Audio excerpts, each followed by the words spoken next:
এটা মান জুতলেও যাচ্ছে না।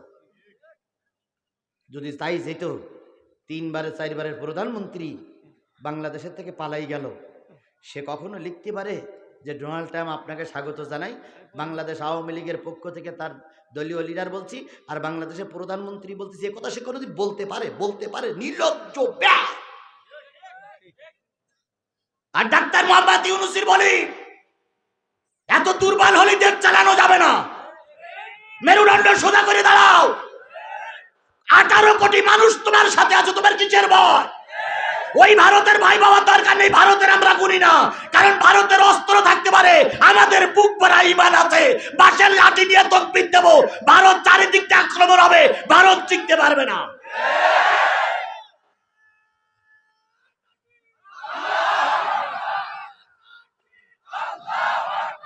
কুকুর ঠান্ডা করতে গেলে মুগুর লাগে, কুকুর ঠান্ডা করতে গেলে কি লাগবে? মুগুর লাগবে। কুকুর ঠান্ডা করতে গেলে চুচু করলে চলবে না। এ কুকুরদের ঠান্ডা করতে গেলে ডাক্তার মোহাম্মদ ইউনূস হাতে মুগুর নেওয়া লাগবে, মুগুর ছাড়া এ কুকুর ঠান্ডা হবে না। একটু সুযোগ পেয়েছে আর কুসকুস কুসকুস কুসকুস করতেছে। আমাদের মনে করিস আমরা দুর্বল, আমরা দুর্বল নই।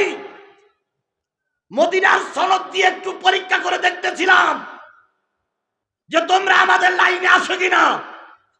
এখন দেখা যাচ্ছে লাইনে আসার ছাড়া তোমরা হিতে বিপরীত কাজ করবার জন্য চেষ্টা করছো। আমরা গোটা দেশের মানুষ 3.5 হাত বাঁশের লাঠি দিয়ে তেল মাখায় অপেক্ষা করতেছি, মাথা উঁচু করলে কাল্লা আলাদা করে দেওয়া হবে। ফাজলামি করার একটা শেষ আছে, কথা বলেন ঠিক যাবে? ঠিক। 1 বার 2 বার 3 বার, তারপর আর না। 1 বার 2 বার 3 বার, তারপর ফাজলামি শুরু করেছে। কিছু কিছু জায়গায় আবার দেখা যাচ্ছে ওনারা ময়দানে নামার জন্য পরিকল্পনা করতেছে।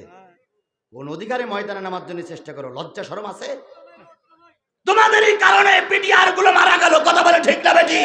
তোমাদেরই কারণে হেফাজতে রাতের অন্ধকারে লাইট নিভাইয়ে পিঁপড়ের মতন গুলি করে মানুষদেরকে মেরে গরম পানি দিয়ে রক্ত পরিষ্কার করলে।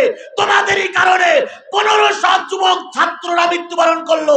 তোমাদেরই কারণে আল্লামা সাঈদী রায়ের পরে 300 মানুষকে জীবন দিতে হয়েছে।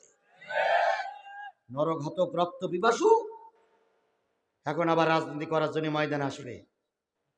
বাংলাদেশের 16 কোটি 18 কোটি মানুষ, 1 ফোঁটা রক্ত থাকতে বিচারের রায় কার্যকর না হওয়া পর্যন্ত, বিচার শেষ না হওয়া পর্যন্ত আর রাজনীতি করতে দেওয়া হবে না। হ্যাঁ, যদি বিচারের পরে তোমরা বুঝি যে তোমরা নির্দোষ নিরপরাধ, আমার মতন তুমিও রাজনীতি করবা, কিন্তু তুমি সন্ত্রাসী জঙ্গি। তোমার বাংলাদেশ ছাত্রলীগ একটা জঙ্গি সংগঠন, আর তুমি তাদের জন্মদাতা মা, জন্মদাতা বাবা, তোমরা একটা জঙ্গি সংগঠন।